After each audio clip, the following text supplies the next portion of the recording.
ఈ నేపథ్యంలో మీరు ఆల్రెడీ సినిమా చేశారు కంచె. అవునండి. దాంట్లో ఇప్పుడైతే ఎమోషన్స్ చాలా అద్భుతమైన ఎమోషన్స్ ఉంటాయి ఆ సినిమాలో. మరి ఈ సినిమాలో ఆ స్థాయి ఎమోషన్స్ ఉంటాయా? అంటే నిజంగా నా కెరీర్లో నా పర్సనల్గా నాకు కంచె క్యారెక్టర్ కానీ ధూపాటి హరిబాబు అనే క్యారెక్టర్ కానీ ఆ సినిమా అనేది చాలా హై రికార్డ్ ఉంటుంది. నాకు చాలా ఎథికల్ వాల్యూస్ తోటి సినిమా అది. అండ్ మీరు చెప్పినట్టు చాలా దేశం మీద భక్తితో మట్టి మీద ఉన్న ప్రేమతో నిండిన సినిమా. అండ్ డెఫినెట్లీ అది నాకు సెకండ్ సినిమా అవ్వడం అదృష్టం. బట్ ఈ రోజు వరకు ఎప్పుడు గుర్తు చేసుకుంటుంటాను నా సినిమా గురించి. అండ్ అప్పుడప్పుడు అనిపిస్తుండేది మళ్ళీ అలాంటి సినిమా రాలేదేంటి అని చెప్పి. నిజంగా నా నమ్మకం ఏంటంటే ఇది అలాంటి సినిమా, కంచె లాంటి సినిమా, దేశభక్తి ఉండే సినిమా. అలాంటి ఎమోషన్స్ ఇంకా హైగా ఉంటాయని నేను ప్రగాఢంగా నమ్ముతున్నాను. Sir questions have already been spoken of, but one thing I wanted to tell before everyone, you are one of the very few actors ప్రతి సినిమాకి ఏదో డిఫరెంట్గా ట్రై చేయాలి, డిఫరెంట్ జోనర్స్ ట్రై చేయాలని అనుకుంటారు.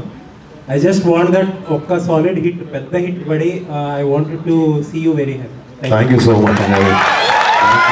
ఇందాక ఆయన చెప్పారు ఈ మీ ప్రేమ అనురాగాలు ఉంటే, ఇలాంటి సపోర్ట్ ఉంటే ఏదో ఒక రోజు సినిమా హిట్ అవుతుంది అని నాకు నమ్మకం.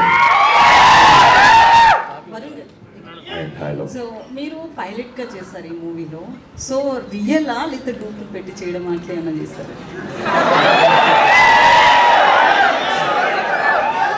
నేనే చేశాను కానీ నిజంగా ఫ్లై ఆబ్వియస్లీ చేయలేదు. దానికి చాలా లెవెల్ ఆఫ్ సెక్యూరిటీ ఉండాలి, లేకపోతే క్లియరెన్స్ ఉండాలి, ట్రైనింగ్ ఉండాలి. అవేమి లేవు. బట్ చాలా వరకు మేము రియల్ ఎయిర్ క్రాఫ్ట్స్ వరకు షూట్ చేయడం ట్రై చేసాం. అక్కడ మాకు రియల్ పైలట్స్ కెమెరా తీసుకొని పిఓపి షాట్స్ అని రికార్డ్ చేయడం జరిగింది. అండ్ ఎక్స్టీరియర్ క్లౌడ్ షాట్స్ అన్ని శక్తి కాశ్మీర్కి వెళ్ళి ఒక హెలికాప్టర్ చాపర్కి కింద రిగ్గు పెట్టి ఆ ఎక్స్టర్నల్ షాట్స్ అన్ని తీయడం జరిగింది. ఇలాంటివన్నీ యూజ్ చేసుకుని విఎఫ్ఎక్స్ సహాయంతో అవుట్పుట్ తేగడం జరిగింది. ఫ్లై అయితే చేయలేదు. బట్ ఇదంతా చేసినది ఎక్కడో లోపల చేస్తే బాగుంటుందని ఉంది. బట్ టైం కుదిరితే ఐ ట్రై. సో అంటే రియల్గా 2019లో జరిగిన ఈ స్టోరీని తీసుకుంటే కనుక సర్జికల్ స్ట్రైక్స్ చేశారు. సో మీరు ఆపరేషన్ వ్యాలంటైన్ పెట్టారు. అంటే సర్జికల్ స్ట్రైక్స్ తీసుకోకుండా నేమ్ మార్చడానికి రీజన్ ఏంటి? ఒకసారి మళ్ళీ చెప్తారు లాస్ట్ వినపడ్డారు. ఆపండి బై నిమిషం ముందు చెప్పండి. సో అంటే పుల్వామా ఘటన జరిగిన తర్వాత మన కేంద్ర ప్రభుత్వం ఏదైతే సర్జికల్ స్ట్రైక్స్ చేశారు ఆ నేమ్ తోటి, సో మనం చూస్తే ఆపరేషన్ వ్యాలంటైన్ అని పెట్టారు. సో నేమ్ చేంజ్కి రీజన్ ఏంటంటే పర్టికులర్గా ఏమైనా అనుకుని Feb 14th కాబట్టి పెట్టడం జరిగిందా? అంటే ఇలాంటివన్నిటికి హై లెవెల్ ఆఫ్ సెక్యూరిటీ ఉండాలి. దానికి కొన్ని వాటికి అంటే వెనకాల బ్యాక్ ఎండ్ మనం మాట్లాడకూడదు, అలాంటి పేర్లు యూజ్ చేయకూడదు. సో ఆబ్వియస్లీ మేము ఐఏఎఫ్తో పనిచేసినప్పుడు మా సినిమాలో పుల్వామా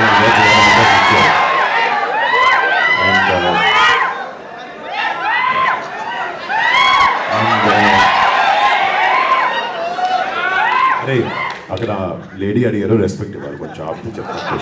మీరు అరౌండ్ పర్లేదు నాకు, కానీ మేడం అడిగిన ఉన్నాడు ఇక్కడే ఉంటాడు.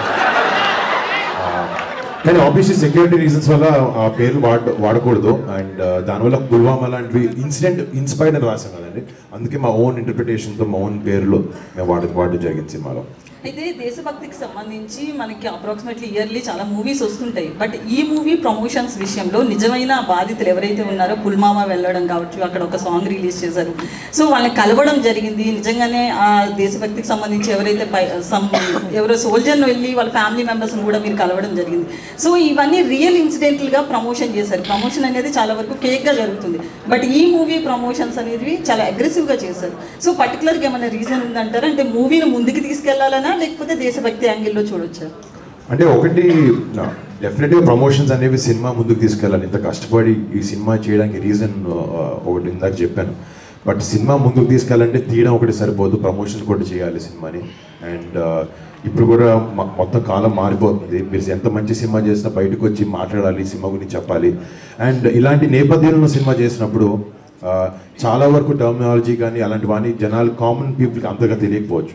సో కొంచెం ఫెమిలియరైజ్ చేద్దాము అనే ఉద్దేశంతో ప్లస్ ఎవరినైతే బేస్ చేసుకుని మేము సినిమా చేసామో వాళ్ళ దగ్గరికి వెళ్ళి ఏదో బిజినెస్ పర్స్పెక్టివ్ అనేది కాదు, నిజంగా ఆనెస్ట్గా మాకు లోపల నుంచి వాళ్ళకి వెళ్ళాలి, వాళ్ళకి ప్రేయర్స్ చెప్పుకోవాలి అనిపించింది. అంటే వాళ్ళ పేరు చెప్పుకుని సినిమా చేస్తున్నప్పుడు మేము చేసే లీస్ట్ పని అదే, వాళ్ళకి ప్రేయర్స్ చెప్పుకోవడం. అండ్ అలా పుల్వామా మెమోరియల్కి వెళ్ళడం కానీ, తర్వాత వాఘా బార్డర్లో సాంగ్ రిలీజ్ చేయడం కానీ, అంటే వాళ్ళ మీద సినిమా చేస్తున్నప్పుడు వాళ్ళకు ట్రిబ్యూట్లో చేస్తున్నప్పుడు అలాంటివి వాళ్ళతోనే స్టార్ట్ చేస్తే బాగుంటుందని మా టీంకి అందరికీ అనిపించింది. సో అందుకే అలా చేశాను.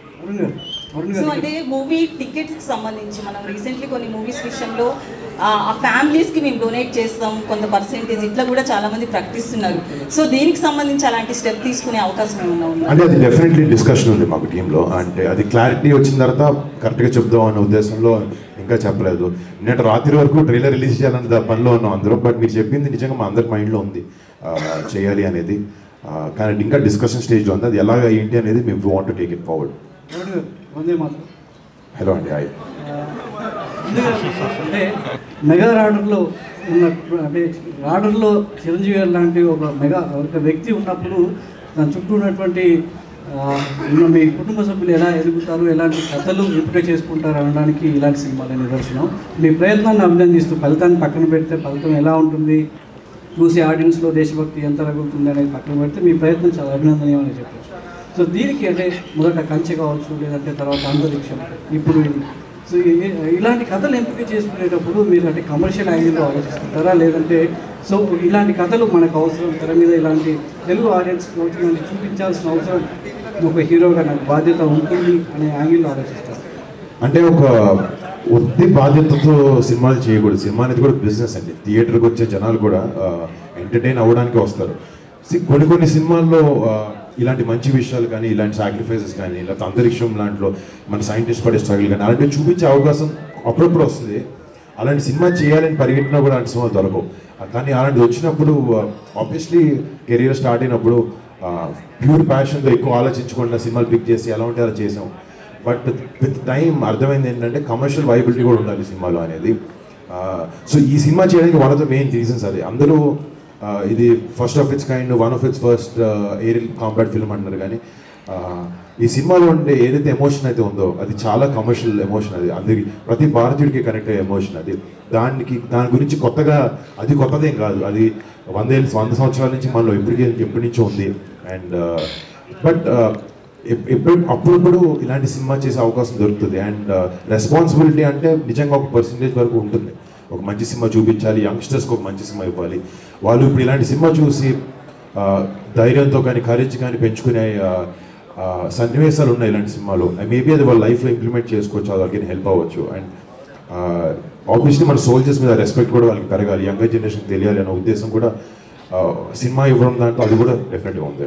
అంటే ఇందులో ట్రైలర్లో చూస్తే మీ బ్యాచ్ మీద అర్జున్ దేవన్ ఉంది, రుద్ర అని హెల్మెట్ అంటే పైలట్ సంబంధించి కాక్పిట్లో ఉంది.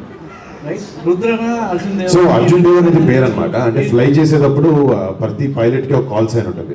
ఇప్పుడు అలీరేజాకి ఏఎస్ అని ఒకటి, మనిషికి ఈవా అని ఉంటుంది, ఒక్కొక్కరికి ఒక కాల్ సైన్ ఉంటుంది అనమాట. సో ఏంటంటే ఫ్లై చేసేటప్పుడు రేడార్లో మొత్తం పేరు ఇప్పుడు కే సాయి వరుణ్ తేజ్ అని వెళ్ళి కదా, వరుణ్ లాగా అలా చిన్నగా అర్జున్ దేవ్ ఎందుకని చెప్పి రుద్ర పిలిచారు. ప్లస్ రుద్ర అనేది కూడా సినిమాలో నా క్యారెక్టరైజేషన్కి దగ్గరలో ఉంటుంది. ఎమోషన్, ఆ యాంగర్ కానీ అది ఉంటుంది తన క్యారెక్టర్కి. ఆ రిఫరెన్స్ ఆలోచించుకుని రుద్ర అనే పేరు పెట్టడం జరిగింది. మన అంటే ఇండియన్ బేస్డ్లో ఆర్మీలో చాలా మంది అందమైన అమ్మాయిలు ఉంటారు, అంతే తెగు చూపించేటువంటి అమ్మాయిలు కూడా ఉంటారు. మన ఆర్మీలో సో ఎంత తెగువ చూపించే మహిళా ఫోర్స్ ఎంత ఉంటుందో అంతే అందగత్తెలు కూడా ఉంటారు. ఆ ఉద్దేశంతో మనిషి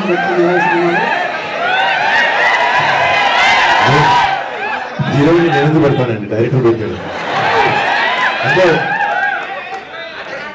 అంటే డెఫినెట్గా